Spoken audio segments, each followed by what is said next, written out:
Olá, bem-vindo à aula 3 desse mini curso Noções Iniciais em Psicanálise. Essa aula 3 é sobre sexualidade. Se você tiver alguma dúvida, gostaria de fazer algum comentário sobre o que foi falado nas aulas anteriores, escreva para mim. Meu e-mail é john_walton@outlook.com. Escreva que eu irei responder você. Na aula anterior, eu falava que o trabalho em transferência sobre o sintoma revela alguns elementos de sexualidade que são elementos muito importantes. A sexualidade é um dos fatores constituintes do sintoma e da vida psíquica na neurose. Mas o que é sexualidade em psicanálise? Ela não se restringe aos fatos da reprodução humana. A sexualidade é algo muito mais amplo. Ela tem um papel preponderante nas causas do sintoma neurótico. A psicanálise faz uma descoberta muito importante a partir da análise do sintoma. Essa descoberta é a descoberta da sexualidade infantil. E o que constitui a sexualidade infantil? São impulsos sexuais que acompanham o sujeito desde o nascimento e por toda a vida. Na infância, acontece que para se defender desses impulsos e da força deles sobre o sujeito, o eu, a instância psíquica do eu, realiza repressões as mais decisivas na vida do indivíduo. Por isso que se também verifica uma relação entre sexualidade e cultura no sentido mais amplo, porque a cultura ela se estrutura às expensas da sexualidade, ela se estrutura a partir da repressão da sexualidade infantil. Bom, a sexualidade ela tem como que dois inícios. Ela tem o que Freud chamava de um começo em dois tempos, um começo em dois tempos da vida sexual. Esse começo, essa maneira da sexualidade emergir na vida, ela também provoca aí uma diferença entre a sexualidade infantil e a sexualidade adulta. Qual seria esses dois tempos, então, da vida, esse começo em dois tempos da vida sexual? Nós temos um primeiro tempo, que é o tempo da infância, da função sexual na infância. E um segundo tempo, que é a adolescência, em que a sexualidade ela tem um recomeço.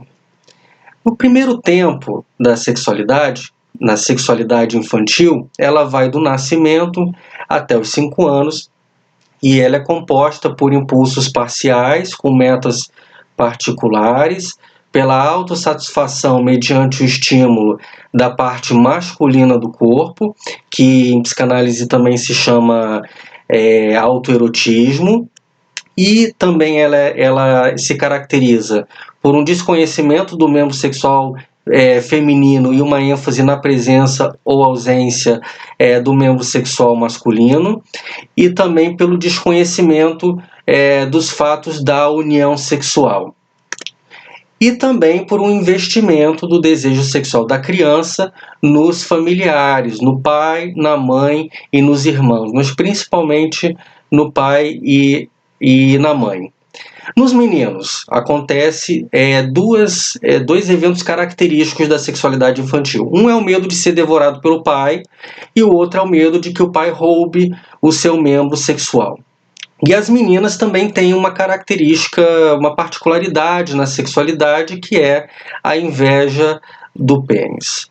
Então, aí um primeiro tempo aí da organização da sexualidade infantil, que é um primeiro tempo da organização da função sexual do sujeito, em que no início há impulsos sexuais parciais, que vão passando por certos estágios de organização que vai encaminhando a pulsão no sentido de sua função de reprodução sexual que vai acontecer na vida adulta. mas durante esses estágios vão acontecendo desvios, remodelamentos dos impulsos, supressões de outros impulsos, nesse percurso de organização da sexualidade, de modo que essa organização, a sexualidade, ela não é perfeita. Os impulsos sexuais são sujeitos a uma série de avatares, que são esses aí: desvios, remodelamentos, supressões. E também acontece que um outro motivo pelo qual a sexualidade ela não é perfeita, ela não tem um desfecho completo e totalmente voltado para fins de reprodução, é que muitos impulsos sofrem inibições e fixações em estágios infantis. E depois desse primeiro tempo? Depois desse primeiro tempo acontece um intervalo em que a atividade sexual ela desaparece, ela não acontece mais nada aí. Acontece então um período de latência entre o primeiro tempo e o segundo tempo da organização da sexualidade. E o segundo tempo vai ser o tempo da adolescência, que vai se caracterizar pelo surgimento da função da consciência. E quais são as características dessa função? Vergonha, nojo e moralidade. Vergonha, nojo e moralidade vão constituir aí a função da consciência na sexualidade nesse tempo. Então, você pode ver que a organização ela vai se constituindo assim. Ela tem um primeiro tempo na infância, ela tem um intervalo, que é o período de latência, e depois um segundo tempo na adolescência. E nesse período vão acontecendo algumas perdas, que são desvios, remodelamentos, supressões, inibições, fixações, até chegar ao tempo da sexualidade adulta. Voltando ao que eu falava anteriormente, a transferência ela revela os elementos de sexualidade no sintoma e na vida da neurose. De modo que existe, então, uma ligação intrínseca entre o sintoma neurótico e a sexualidade. E de que modo se dá essa vinculação? Na vida adulta, quando o sujeito ele passa por obstáculos na realização da sua função sexual, uma não realização no campo do amor, da amizade, na consideração que ele recebe dos outros, ou também na imagem que ele faz de si mesmo, que pode também trazer aí um sentimento de culpa, de insuficiência, ocorre que a função sexual sofre um retrocesso até fixações infantis que já estavam instaladas, que vinham sendo instaladas nos tempos de organização das etapas da sexualidade infantil. E como que o sintoma revela esses fatores sexuais? Durante a análise, o sujeito ele vai falando, né, à medida que ele vai associando livremente, passando pela rememoração, pela regressão psíquica, ele vai podendo reencontrar psiquicamente conversas que ele ouviu quando era criança, mas que ele não entendeu, ou entendeu só depois, e a partir desse entendimento ter feito aí crenças de que entendeu algumas coisas misteriosas e inquietantes nesse campo da sexualidade. Mas pode ser também que a análise revele, na fala do sujeito, manifestações e atos da própria criança que mostraram uma postura afetiva ou hostil com outras pessoas, principalmente pessoas da família. O pai, a mãe, os irmãos, mas também os tios, os avós, tá?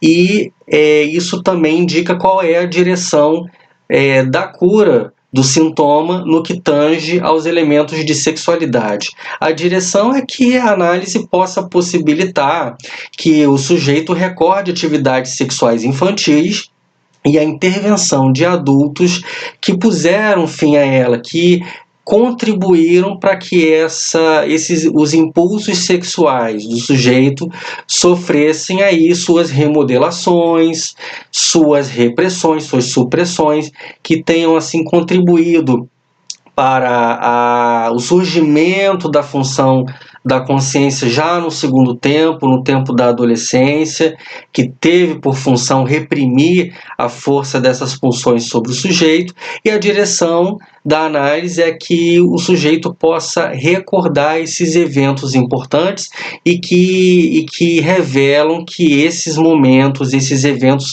são determinantes na constituição e no desenvolvimento do sintoma neurótico.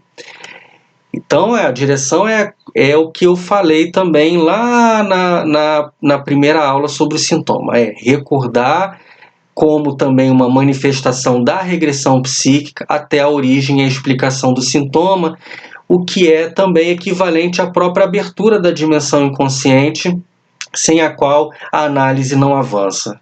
Então, cheguei aí a mais uma noção muito importante desse mini curso, a noção de inconsciente, e que é tema da próxima aula, da quarta e última aula sobre o inconsciente. Se você gostou dessa aula, não deixe de assistir a próxima aula, aula 4, sobre o inconsciente. Um abraço.